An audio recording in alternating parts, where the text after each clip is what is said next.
안녕하세요. AI를 활용한 실전 자바스크립트 강의를 하게 된 허승이라고 합니다.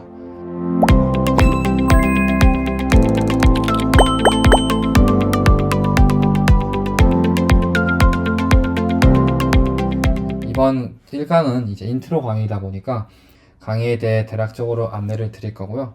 그 다음 GPT와 프롬프트에 대해서 한번 설명드리고 마지막으로 자바스크립트에 대해서 간략하게 설명드려 보겠습니다. 제가 진행해 보려고 하는 강의는 이제 GPT, 바드 같은 AI를 활용한 자바스크립트 배우기 강의입니다. 자바스크립트 배우는 거를 챗 GPT라는 도구를 활용해서 배우는 강의이기 때문에 이렇게 말씀을 드렸고요. 이제 저희는 짧은 시간 동안, 이제 100분이라는 짧은 시간 동안 자바스크립트의 핵심적인 개념만 배울 거고, 이제 세부 개념은 중간중간에 코드를 실행하거나 설명할 때 필요하면 언급을 할 예정입니다. 여기서 다루지 않은 개념도 많을 건데 기초 강의라는 거를 좀 감안해서 들어주셨으면 좋겠습니다. 네, 그래서 기초 개념 강의 2강, 실전 활용 강의 2강 해서 총 100분 정도 다뤄볼 예정입니다. 네, 그리고 초반에는 이제 GPT가 뭔지 모르시는 분들도 있을 테니 GPT나 혹은 프롬프트를 사용하는 방법, 프롬프트 엔지니어링에 대해서 배워보도록 하겠습니다. 네, 저희 같은 경우는 이제 챗GPT 3.5 버전을 이용해서 빠르게 자바스크립트 기초 개념을 학습해보고 스크립트도 만들어 볼 겁니다. 그래서 최종적으로는 이제 학습의 도구로서 GPT를 사용하는 방법에 대해서 가르쳐 드리려고 합니다. 네, 전반적인 강의 목차는 아래와 같습니다. 첫 번째로 GPT 기초라고 해서 이제 GPT와 프롬프트 엔지니어링에 대해 한번 배워보는 시간을 가질 거고요. 그리고 이제 그 이후에는 이제 프롬프트로 자바스크립트를 한번 배워볼 겁니다. 그래서 자바스크립트의 기초 개념들, 뭐 숫자와 문자, 그리고 변수, 비교문, 뭐 조건문, 반복문, 그리고 배열과 함수 이런 기초 개념들에 대해서 한번 배워볼 예정이고요.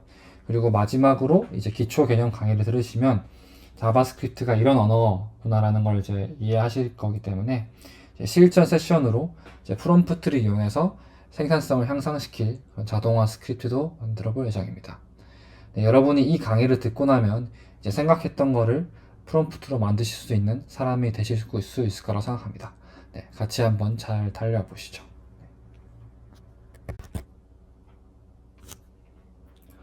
네, 본격적으로 들어가기 전에 먼저 챗 GPT를 사용하는데 기반이 되는 기술인 GPT에 대해 알고 넘어가려고 합니다. GPT란 Generative Pre-trained Transformer 약어로 오픈AI에서 개발한 대규모 언어 모델, 라지 랭귀지 모델입니다.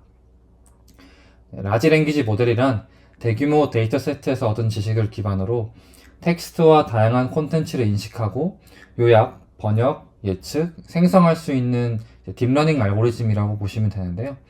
네, GPT 모델은 대규모 텍스트 데이터를 미리 학습해서 새로운 텍스트를 생성하거나 다양한 자연어 처리 태스크 같은 걸 수행할 수 있습니다. 네, 그래서 요즘에는 이런 대규모 언어 모델의 대표 단어 형태처럼 쓰이기도 한다고 보시면 됩니다. 네, GPT 모델은 되게 다양하게 활용되고 있는데요. 몇 가지 예시를 살펴보자면 첫 번째 챗봇, 네, 그래서 챗봇의 응답 생성을 위해 활용될 수도 있고요. 두 번째로 이제 다국어 언어 번역 태스크 같은 것도 수행할 수 있습니다.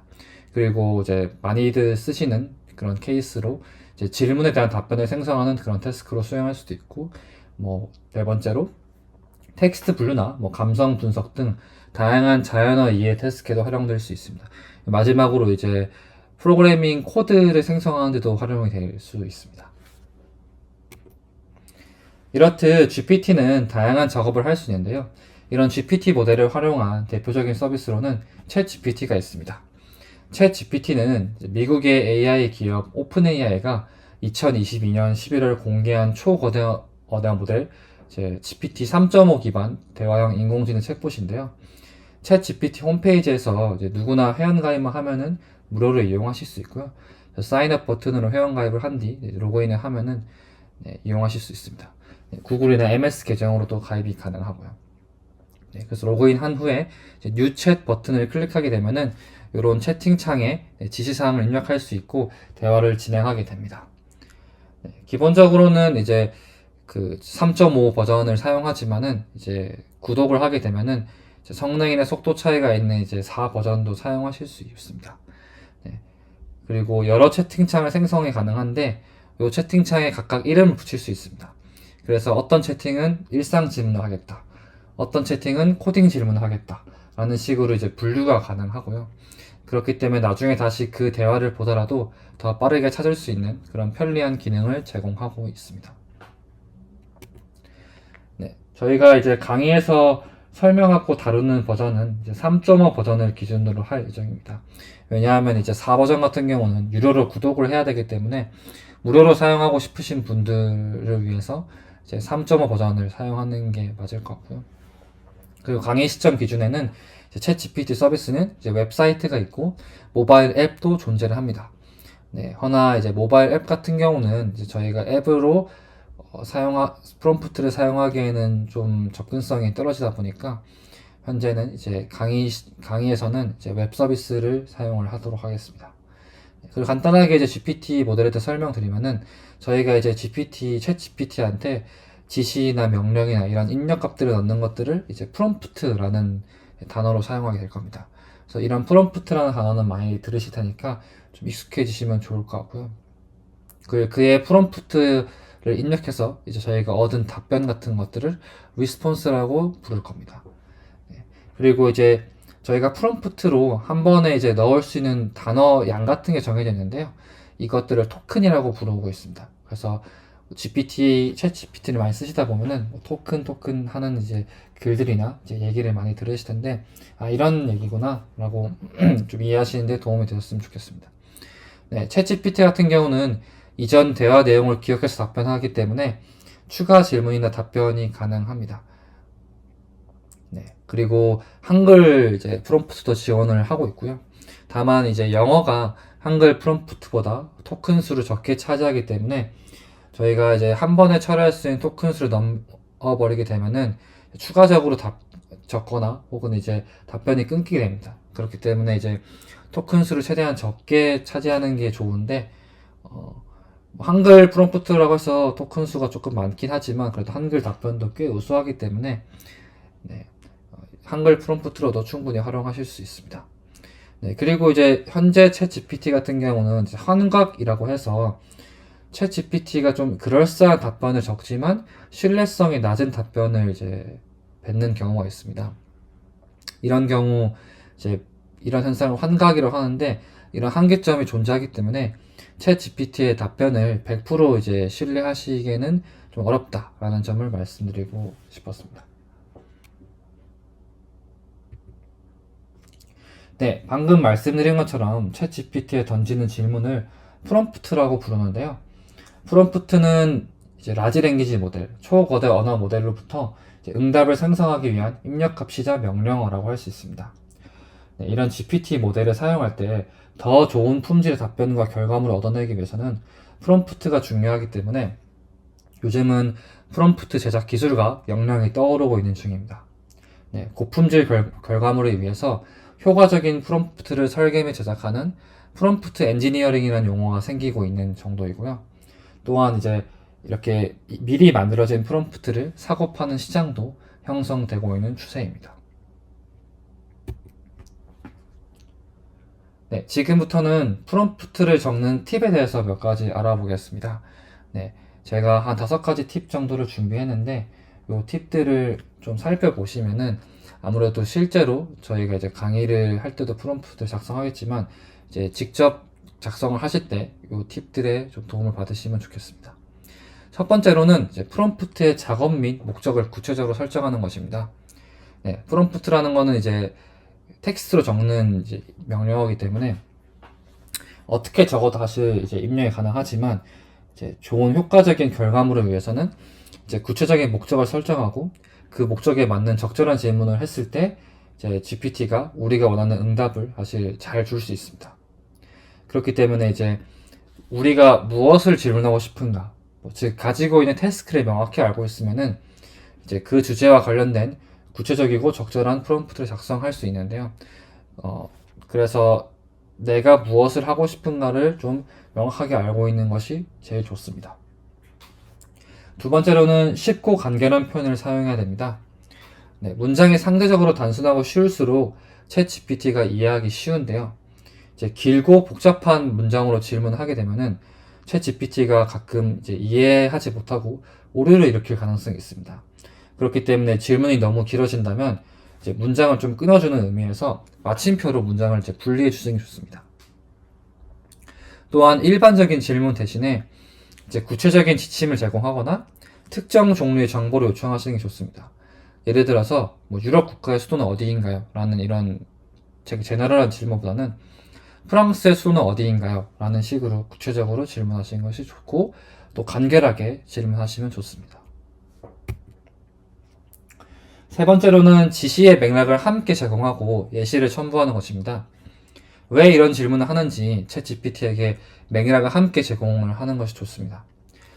프롬프트를 작성할 때 이제 컨텍스트라는 개념이 있는데 이 컨텍스트라는 게 굉장히 중요합니다.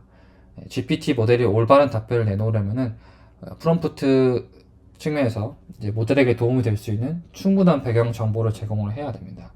쉽게 말해서 부연 설명을 적게 되면은 더 좋은 답변을 받을 수 있다라고 보시면 되는데요. 또한 이제 예시도 같이 들어주면 좋습니다. 그 부연 설명에 이제 예시 같은 것도 포함이 되는데 예를 들어서 어떤 특정한 이제 책 리뷰를 이제 예시를 첨부해 놓고 그 유사한 스타일로 책 리뷰를 적어달라고 하면은 그냥 어떤 특정한 책 리뷰를 적어달라고 하는 것보다 더 좋은 답변을 얻을 수 있습니다. 제가 밑에 이제 적어놓은 이제 예시 프롬프트처럼 어떤 땡땡 책에 대한 리뷰가 이제 여기 있다. 그 책에 대한 리뷰는 이런 내용이야. 그렇기 때문에 내가 실제로 얻고 싶은 그 리뷰에 대한 책을 이제 뭐 북네임이라고 했을 때 그 북네임의 이제 리뷰를 적어줘라고 하면은 저희가 예시를 첨부했기 때문에 조금 더 챗GPT가 더 좋은 답변을 이제 제공해 줍니다. 네 번째로는 이제 GPT에게 역할을 지정해주는 프롬프트를 작성하면 좋은데요. 이제 예를 들어서 너는 10년 이상의 경험을 가진 소프트웨어 엔지니어야. 혹은 너가 데이터베이스 전문가라고 생각하고 답변해줘. 같이 내가 원래 질문하려고 하는 내용 전에 이러한 프롬프트를 작성합니다. 이렇게 역할 세팅을 하고 원하는 질문을 하면은 훨씬 더 만족할 만한 답을 얻을 수 있습니다. GPT에게 역할이나 문맥을 부여하는 걸 이제 범위 좁히기의 일환이라고 보시면 되는데요. 왜냐하면 GPT는 이제 거대 언어 모델이기 때문에 워낙 다양한 분야에 대한 지식을 가지고 있습니다. 그래서 이런 범위를 좁히지 못하면은 챗 GPT가 제대로 된 방향성을 못 찾을 가능성이 높습니다. 그래서 역할이나 문맥을 부여해서 답변을 할 수 있는 범위를 한정해줘야 원하는 답변을 얻을 수 있는 가능성이 높아집니다. 예를 들어 이제 첨부한 예시 같이 마케팅 회사를 다니는 분석가라고 챗 GPT에게 역할을 부여해주고 이제 내가 B2B SaaS 회사에 다니는 그런 리더십 직급들과 연결될 수 있는 컨텐츠를 만들어줘 라고 물어보면은 그냥 리더십 직급들과 연결될 수 있는 컨텐츠를 만들어 달라고 하는 것보다 더 좋은 답변을 얻으실 수 있다고 보시면 되겠습니다. 마지막으로는 이제 변수를 활용하는 건데요. 이 변수라는 거는 이제 프로그래밍 언어에서 등장하는 개념이기 때문에 저희가 추후에 이제 배울 거지만 어쨌든 어떤 특정하게 변하는 값들 같은 것들을 의미한다고 보시면 되겠습니다. 이런 변수를 활용하면은 이제 프롬프트를 재사용 가능하게 만들어주는 특징이 있습니다. 그래서 대괄호나 중괄호 같은 거 활용해서 해당 부분을 가변적인 요소로 이제 설정하게 되면은 챗 GPT는 이 가변적 요소를 알아듣기 때문에 조금 더 이제 효율적으로 프롬프트를 작성할 수 있겠죠. 그래서 이런 아래 이제 예시처럼 우리가 직접 이제 variable이라고 하는 이제 어떤 특정한 이제 이름을 설정해 두고 토픽과 넘버, 랭스에는 이런 이제 값이 들어갈 거야 라는 식으로 설정한 다음에 실제 프롬프트에는 그 변수를 집어넣게 되면은 우리가 최초에 설정했던 그 실제 값들 실제 글자나 실제 숫자 같은 것들을 챗 GPT가 이제 알아듣게 됩니다. 그렇게 되면 조금 더 효과적인 이제 프롬프트를 작성할 수 있게 된다고 보시면 되겠습니다. 네, 이런 식으로 잘 쓰여진 프롬프트와 못 쓴 프롬프트 예시를 보시면은 이래서 이렇게 작성하라는 거구나 라는 걸 좀 감이 잡히실 텐데요. 일단은 못 쓴 프롬프트 보면은 조금 되게 일반적이죠. 되게 추상적으로 적어놓기 때문에 스크립트를 작성해줘, 내 제품을 홍보해줘, 시를 써줘 이런 식으로 적지만은 조금 더 잘 쓴 프롬프트를 보면은 이제 30초짜리 이제 광고 영상을 만들기 위해서 스크립트를 작성해줘, 혹은 특정한 DB를 사용해서 이러한 이제 작업을 수행하기 위한 자바스크립트 프로그램을 만들어줘 라는 식으로 조금 더 구체적이고 이제 맥락을 확실히 부여해서 프롬프트 작성하면은 더 좋은 결과물을 얻으실 수 있을 겁니다. 네, 이번 주제는 이제 자바스크립트에 대해서 간략하게 이제 배워보려고 하는데요. 저희가 이제 실제로 프롬프트를 활용해서 자바스크립트를 배워보는 강의다 보니까 자바스크립트가 일단 뭔지 알아야겠죠. 자바스크립트는 들어보신 분도 있겠지만 프로그래밍 언어라고 보시면 되고요.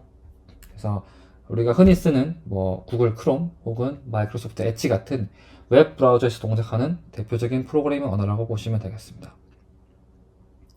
네, 그래서 웹페이지를 저희가 사용을 할 수 있게 동적으로 만들어주고 사용자가 웹페이지와 상호작용할 수 있게 만들어주는 핵심 요소라고 보시면 되는데요. 우리가 보통 쓰는 웹페이지는 크게 세 가지 요소로 되어 있습니다. 첫 번째로는 HTML, 웹페이지의 구조를 만드는 기술이고요. 두 번째는 CSS, 웹페이지의 스타일을 지정하는 요소, 기술이라고 보시면 됩니다. 마지막으로 세 번째, 자바스크립트가 웹페이지에 동적인 요소를 추가하는 요소라고 보시면 됩니다. 예를 들어서 HTML과 CSS는 유저가 어떤 웹페이지를 볼 수 있고 특정한 디자인을 입혀서 이런 웹페이지구나 라는 것을 알 수 있게 해주는 기술입니다. 그렇지만 어떤 웹페이지에 버튼을 클릭했을 때 특정 행동을 하게 만들 수 없는데요. 하지만 자바스크립트를 사용해서 우리는 유저가 버튼을 클릭하면 어떤 팝업 창이 나오게 하거나 아니면은 어떤 특정 웹페이지 요소의 색깔이 나오게 할 수 있다거나 이런 것들을 만들 수 있습니다. 그래서 자바스크립트를 통해서 우리가 웹페이지에 동적인 요소를 부여한다라고 보시면 되겠습니다. 하지만 예전에는 자바스크립트가 웹 브라우저에서만 동작할 수 있었는데요. 점점점 웹 생태계가 커져가면서 몇몇 개발자들이 자바스크립트를 브라우저 밖에서는 쓸 수 없을까라는 생각을 했었고, 그래서 브라우저 밖에서 사용하는 시도를 하였습니다. 그래서 결국에는 구글에서 Node.js라고 하는 자바스크립트를 웹 브라우저 밖에서 실행할 수 있는 기술을 개발하게 되었고요. 그래서 지금은 Node.js를 통해서 자바스크립트를 서버로서 동작할 수 있게 만들 수 있습니다. 네, 이게 무슨 말이냐면 저희가 컴퓨터에서 어떤 특정한 스크립트를 실행시키거나 아니면 데이터베이스에 데이터를 저장하거나 아니면 사용자가 요청한 데이터를 서버로 전송하는 등의 서버 사이드 작업을 자바스크립트로 할 수 있게 되었다고 보시면 되겠습니다. 네, 죄송합니다. 목이 잠시 막혔습니다. 네, 그래서 우리 강의에서는 자바스크립트를 배워서 Node.js를 활용해서 이 배운 자바스크립트를 좀 써먹어 보려고 합니다. 네, 그러려면 Node.js를 설치해야 되는데요. Node.js를 한번 설치해보고 프롬프트를 이용해서 본격적으로 자바스크립트를 배워보도록 하겠습니다. 다만 우리 강의는 Node.js 설치가 메인 컨텐츠는 아니기 때문에 최대한 시중에 있는 컨텐츠를 활용해서 설치를 해보려고 합니다. 네, 제가 준비한 컨텐츠가 이고행님이라고 하는 분이 만든 유명한 Node.js 입문 자료가 있는데 이걸 활용해서 Node.js를 설치해 보겠습니다. 우선 저는 노트북이 맥북이기 때문에 맥북을 사용해서 Node.js를 설치를 해보겠습니다. 만약에 윈도우를 쓰시거나 리눅스를 쓰시는 분이 있다면 제가 링크로 남겨놓은 이 영상에서 윈도우나 리눅스 부분을 보고 설치를 하시면 되겠습니다. 네, 이런 식으로 Node.js 설치 URL을 준비해 놨는데 네, 이 사이트에 직접 타이핑 하셔서 들어가셔도 되고 이 영상을 클릭해 보시면 네. 자, 그럼 지금부터 Node.js 네, 이런 식으로 생활 코딩이라는 유튜브 채널에서 Node.js 설치 가이드를 만들어 놓았습니다. 이 영상을 보시고 직접 따라해 보셔도 좋습니다. 그리고 방금 말씀드린 대로 윈도우나 리눅스 같은 경우는 이런 식으로 그 각 플랫폼에 맞게 영상이 준비되어 있으니까 요거를 한번 보시면서 설치를 해 보시면 좋을 것 같습니다. 그래서 저희는 이미 제가 Node.js 설치 화면을 만들어 놨고요. 그래서 여기서 다운로드를 해보게 될 겁니다. 네. 그래서 이런 식으로 다운로드를 하게 되면은 지금 다운을 받는 걸 알 수 있고요. 네.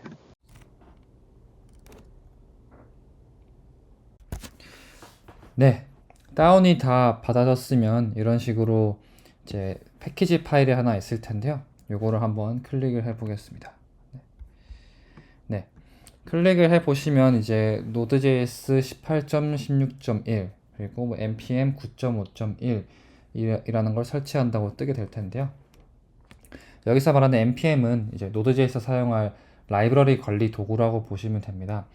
우리가 코딩을 하다가 이제 필요한 기능이 있으면 누군가가 만들어 놓은 그런 특정 라이브러리라는 걸 설치해서 사용할 텐데, 그런 라이브러리 설치를 도와주는 도구라고 보시면 되겠습니다.